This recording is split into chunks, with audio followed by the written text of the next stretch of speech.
ever ditch a loud, crowded party 2 hours early, sit in your car in total silence, and think to yourself, is there something wrong with me? Well, welcome to this explainer. We're diving straight into the fascinating psychology behind why those perceived social flaws are actually your greatest evolutionary strengths.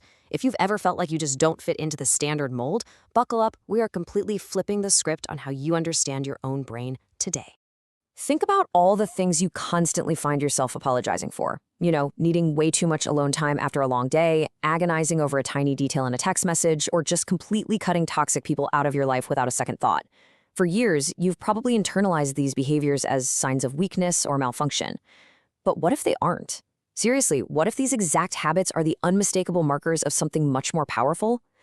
Let's explore the reality that you might actually be operating with a highly advanced mind.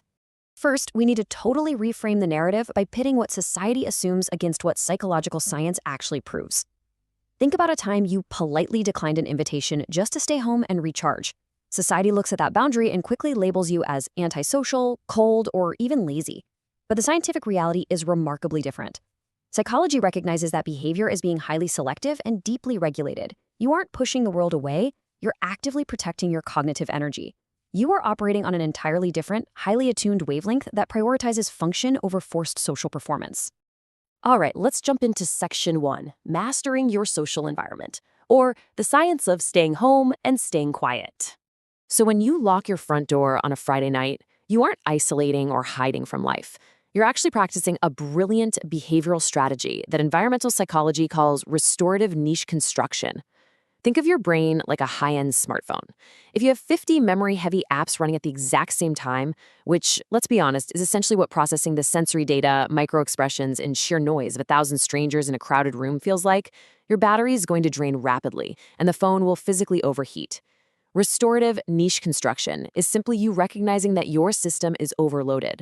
You're acting as the architect of your own peace, plugging your brain into a charger in a cool, quiet room so you can optimize your high-performance cognitive function. And that brings us to Dunbar's number. We live in a modern culture that treats people like collectibles, right? The more followers, friends, and connections you have, the better. But from an evolutionary biology standpoint, human brains evolved in small tribes. We are biologically designed and optimized to maintain only about 5 close, deeply stable relationships, with a hard outer limit of about 150 casual acquaintances. When you practice relational minimalism and crave deep, meaningful conversations over shallow small talk, you are completely aligned with human biology. If you keep a tiny circle, you aren't being antisocial. You are simply correcting the math for your own well-being. You're trading width for depth. Now, have you ever met someone who looked absolutely great on paper, said all the right things, but for some inexplicable reason, your stomach immediately tied in knots around them? That right there is neuroception. Developed by Dr. Stephen Porges, neuroception is your body's subconscious, ancient threat detection system. It's an invisible radar constantly scanning your environment for safety or danger before your logical brain can even process the room. So, when you cut people off easily, it isn't necessarily a trauma response or you being overly sensitive. It's your finely tuned neuroception working perfectly to detect energetic threats. If your body rejects someone before your mind does, it's just your biology screaming at you to seek safety. Isolation isn't the opposite of connection. It is the absence of rejection. Just think about that for a second. It is incredibly exhausting to spend your days decoding mixed signals, navigating passive-aggressive behavior, or trying to make yourself small so others feel big. Peace in your own house is infinitely better than enduring the subtle friction of the wrong company. You've simply realized that being alone is a beautiful sanctuary, and it is far, far better than being lonely while sitting in a room full of people who don't truly see or understand you. This deeply regulated state builds into what we call the quiet advantage. While loud people often broadcast their insecurities and lay all their cards on the table, the quiet person is practicing economy of action. Imagine a high-stakes meeting where everyone is frantically talking to control the narrative.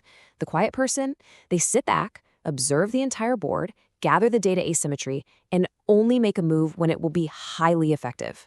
You possess high inhibitory control, meaning you've mastered the crucial gap between a stimulus and your response. You don't take the bait when someone tries to provoke you. That level of quiet self-sufficiency and observation makes you an incredibly formidable presence in any room, and it's a trait that manipulators absolutely fear. Moving right along to Section 2, High-Speed Mental Processing. Let's look at the truth behind your chaotic desk and racing mind. Society loves to slap the label of an anxious overthinker on anyone whose mind races at night. But evolutionary biology suggests you're actually exhibiting biological sentinel intelligence. Let's jump back to our ancient ancestors for a moment.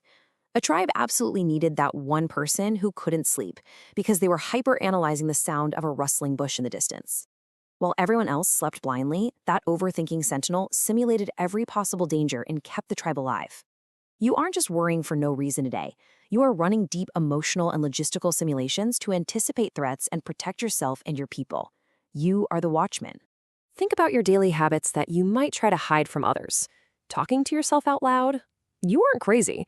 You're actually using auditory commands to organize complex ideas and control your behavior, exactly like top-tier athletes do before a major play. What about a notoriously messy desk? You aren't just disorganized. When you leave seemingly unrelated documents next to each other in a chaotic pile, your highly efficient brain systems are actively making remote, abstract connections between them, generating novel ideas. These aren't flaws to be fixed. They are the exact features and byproducts of a highly efficient, deeply creative brain at work. You aren't suffering from a mental defect. You are suffering from unused creative potential. Overthinking is very often just imagination without a project. If your brain doesn't have a legitimate, complex problem to solve, its genius-level processing power will quite literally invent one out of thin air just to stay busy. Your mind is begging for a challenge. The key is to channel that immense, rogue cognitive energy into something constructive, a new skill, a deep dive research project, or a creative outlet, instead of letting it spin into anxiety. Next up, Section 3, the family cycle breaker. We are reframing the black sheep phenomenon. Toxic family dynamics often operate a lot like a wobbly table. To keep the table from collapsing, the family needs to shove something under the short leg, usually a scapegoat or a problem child. In family systems theory, this is known as the identified patient. It's the vessel that holds all the family's unprocessed trauma, so everyone else can pretend things are totally fine. But here's the thing. You weren't rejected because you were a problem. You were rejected because nature designed you as an evolutionary scout. Your role was to disrupt that toxic homeostasis. You were the only one willing to point out that the table was broken in the first place, acting as a mirror, reflecting exactly what they desperately refused to look at. And that brings us to cognitive dissonance, the severe mental conflict of pretending everything is fine when reality clearly shows it isn't. Think about a tense Thanksgiving dinner. When everyone else at the table silently agreed to play along and pretend the toxic behavior was completely normal just to survive the meal, your body physically couldn't do it, could it? Because your advanced brain has a literal physiological reaction to inauthenticity, you evolved into a truth teller. You have a profound biological intolerance for fake harmony, making you entirely immune to the family's cognitive dissonance and gaslighting. 1. It only takes one person to be the ancestral alchemist. It takes just one person to metabolize generations of epigenetic trauma and rewrite the genetic and behavioral code for an entire lineage. Stopping the cycle means refusing to pass down the yelling, the silent treatment, the passive aggression, and the deep-seated shame to the next generation. Now, it is a massive, heavy burden, but it really only takes one. You are the one who stood up and decided, this ends with me. Psychologist Carl Jung actually called this archetype the wounded healer. Because you survived the margins and navigated the chaos of your environment, you developed unique, incorruptible gifts. Take justice sensitivity, for example. In the workplace, you are likely the first person to speak up when a policy is genuinely unfair to a coworker, completely ignoring the office politics. You developed a razor-sharp radar for hitting motives, seeing right through corporate speak or fake pleasantries. You don't seek leadership for ego or power. You lead reluctantly, simply because you see a better, more authentic way to do things, and your radical authenticity demands that you act on it.